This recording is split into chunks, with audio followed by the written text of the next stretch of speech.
Assalamualaikum warahmatullahi wabarakatuh. Salam sejahtera dan juga selamat malam dan juga rahayu. Saudara-saudara yang saya cintai,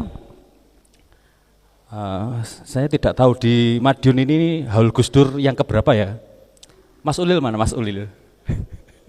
Yang keberapa Mas Ulil? Yang di Madiun pelaksanaannya ketiga. Oke, saudara, saya tadi ngobrol sama Romo Alek, Haul Gus Dur yang kali ini tuh sangat istimewa Romo. Begitu, karena kalau saya misalnya ikut di Malang atau di Surabaya atau di tempat yang lain itu kadangkala itu kita cari tempat itu kadang sulit, susah, karena ya saudara-saudara mengetahui sendiri, Mas Haris mengetahui sendiri, Mas Ulil bagaimana toh, bahwa ketika kita itu memperjuangkan nilai-nilai Gus Dur, ternyata itu pun seringkali juga berbenturan dengan organisasi, sehingga memang gerakan ini adalah gerakan kultural, sehingga inilah yang membuat dalam beberapa waktu saja nilai-nilai Gus Dur itu melesat ya, artinya bisa diterima oleh semua kalangan, sehingga Gus Dur yang pada akhirnya seakan-akan Gus Dur ini miliknya teman-teman yang Muslim, tetapi ketika di cross check kepada teman-teman yang Konghucu, yang Hindu, Buddha, Kristen, kami pun juga memiliki Gus Dur kok, begitu. Kami pun juga bisa menerima dan juga kami pun juga memiliki Gus Dur. Secara khusus kepada saudara, pada malam hari ini kami pun di GKJW itu juga kami merasa memiliki Gus Dur, karena Gus Dur itu pernah menjadi dosen di IPTH Balwiyoto, artinya dosen para pendeta GKJW, sehingga ini pun yang membuat kami pun juga merasa bahwa kami pun juga pernah diperkaya dan juga pernah dikuatkan nilai-nilai kebersamaan, nilai-nilai pluralitas oleh Gus Dur. Nah, saudara-saudara yang saya cintai, malam hari ini saya ingin mengejawantahkan nilai-nilai Gus Dur ini secara khusus dalam sebuah topik homo homini homo. Homo homini homo. Apa sih itu? Mungkin saudara-saudara mengetahui homo homini lupus. Artinya manusia adalah serigala bagi sesamanya. Nah, saudara-saudara terkasih, homo homini homo ini adalah manusia, itu adalah manusia yang betul-betul manusia untuk sesamanya. Menungso sing sak temene menungso kangge menungso liyane. Istilahnya seperti itu. Maaf saya berbahasa Jawa untuk menegaskan. Ya Pak Titus enggak apa-apa ya. Saudara, bagaimana toh kemudian manusia yang menjadi betul-betul atau sungguh-sungguh manusia bagi sesamanya ini adalah sesuatu yang saya merasakan pada saat ini dalam Haul Gus Dur yang ke-15 ini menjadi suatu sangat penting ketika kita itu merujuk nilai-nilai Gus Dur, ketauhidan, keadilan, kesetaraan, kemudian juga kultur, dan kemudian juga kesederhanaan. Ketika kita pada saat ini hidup di dalam konteks zaman, konteks kehidupan beragama saat ini. Mengapa saudara terkasih? Karena ketika kita hidup di dalam dunia pada saat ini, apakah itu postmodernisme atau poststrukturalisme, kita diperhadapkan untuk mengkritisi apakah betul bahwa tradisi yang kita lakukan, kehidupan keagamaan yang kita lakukan itu memang betul-betul membangun kehidupan manusia. Apakah kehidupan beragama yang pada saat ini kita jalani itu memang betul-betul membawa keimanan kepada Tuhan yang betul-betul membangun kehidupan manusia sendiri. Jikalau kemudian kita membangun kehidupan atau merasakan hidup beragama dan ini kemudian tidak ada manfaatnya bagi manusia, pada akhirnya mengapa kita susah-susah beragama? Wong kenyataannya orang semakin beragama semakin jahat misalnya. Saudara-saudara terkasih, saudara-saudara yang saya cintai, beberapa saat yang lalu kalau saudara-saudara erat dengan medsos, orang latihan persiapan untuk paduan suara Natal saja sudah nggak boleh. Nah, dan ini diangkat oleh salah satu saudara kita dan kemudian ini menjadi viral.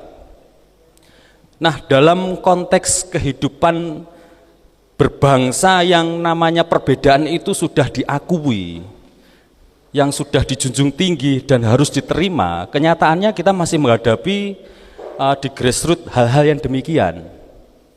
Pertanyaannya mungkin tentu kita pun harus sama-sama mengevaluasi bagaimana atau kita itu menjalani kehidupan yang pada akhirnya apakah ini menjadi fondasi betul bagi kehidupan kita di masyarakat ataukah memang keberadaan seseorang itu tidak membumi.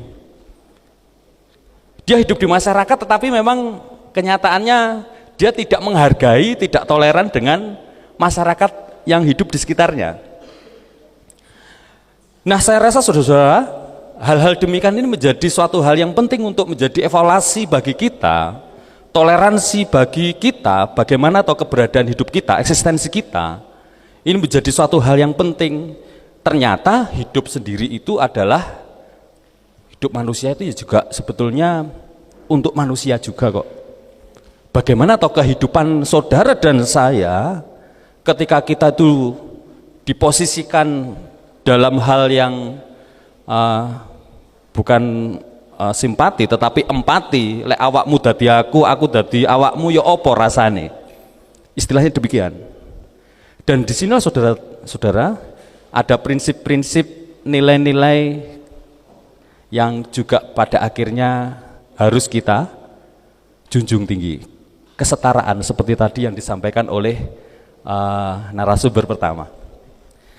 Nah, saudara-saudara, pada saat ini saya kembali juga mengajak kita pun juga menyadari bagaimana toh kehadiran Gus Dur ini betul-betul membawa kesegaran dan penyejuk dan juga mengingatkan apa yang kita lakukan di dunia ini sungguh-sungguh bermanfaat atau bernilai guna bagi manusia atau tidak. Mengapa demikian? Karena kembali lagi bahwa jikalau nilai-nilai kemanusiaan itu menjadi satu hal yang penting, maka keberadaan kita di dalam menjalani setiap aktivitas kita, tindakan kita, jikalau itu tidak ada unsur atau dekat dengan nilai kemanusiaan, maka pada akhirnya pun juga menjadi tidak relevan. Mengapa kita melakukan kehidupan, menjalani aktivitas yang akhirnya itu kok ya juga tidak ada gunanya untuk manusia. Kalau kita kemudian memakan manusia yang lain, kemudian buat apa kita sekolah dan belajar tentang moral? Buat apa kita kemudian repot-repot beragama dan belajar membaca buku banyak hal, tetapi pada akhirnya pun juga kita itu menjadi manusia yang asing bagi sesamanya. Kita tidak menjadi manusia yang sungguh-sungguh manusia bagi sesama kita. Oleh karena itu saudara-saudara, dalam Haul Gus Dur yang ke-15 yang ada di Madiun pada saat ini, saya juga mengajak kita semua pada akhirnya untuk berefleksi terhadap apa yang sudah kita jalani sekarang ini. Tentu nanti akan diperlengkapi oleh saudara-saudara kita yang lain. Salah satu refleksi yang menjadi usulan saya adalah memang kita pada akhirnya harus memilih kita menjadi eksklusif, apakah kita itu menjadi sekedar eksklusif itu kita hidup untuk diri kita sendiri, apakah kita kemudian pluralis atau mungkin kita itu inklusif. Ya, saya menerima yang bersangkutan tetapi masih belum bisa bekerja sama, ataukah kemudian kita bergerak progresif, di dalam menjalani kehidupan beragama, bermasyarakat. Progresif itu artinya saya menghormati eksistensi saudara sebagai manusia, saya menganggap saudara setara dengan saya, memiliki perasaan, memiliki harkat dan martabat yang sama, dan kita bisa bekerja sama, meskipun identitasnya berbeda. Ini adalah sebuah sikap progresif. Jadi ketika kita itu memiliki pemahaman progresif, kita sudah tidak ngurusi yang namanya ajaran-ajaran berkaitan dengan apa yang saudara imani dan saya imani, dan ini menjadi sebuah hal yang memang menjadi pegangan masing-masing. Dan kemudian bagaimana kemudian ketika kita menghormati di dalam kesetaraan itu, kita masuk di dalam ranah-ranah yang bisa ditindaklanjuti bersama, dikerjasamakan bersama.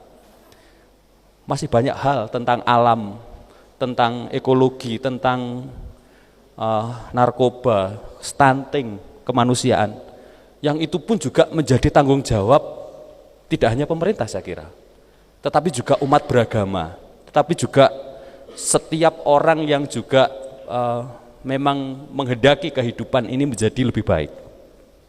Sehingga kita memang harus memilih bagaimana kemudian kita hidup ke depan. Nah, saudara-saudara, yang terakhir saya ingin menyampaikan bahwa di dalam kehidupan kekristenan, Yesus sudah memberikan contoh yang baik. Bagaimana toh ketika ada di dalam Lukas pasal 10 ayat 25 sampai 37 tentang orang Samaria yang baik hati, itu adalah bagaimana toh Yesus menunjukkan cara mengasihi tanpa melihat identitas.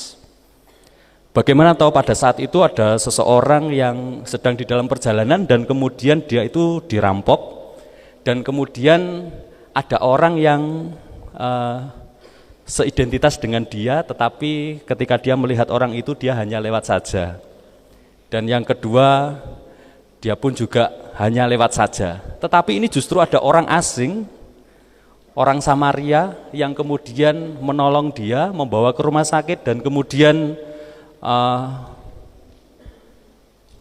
menjadikan dia itu pulih, dan semuanya dibayari biaya pengobatannya. Yesus bertanya kepada murid-muridnya, menurutmu siapakah sesamaku?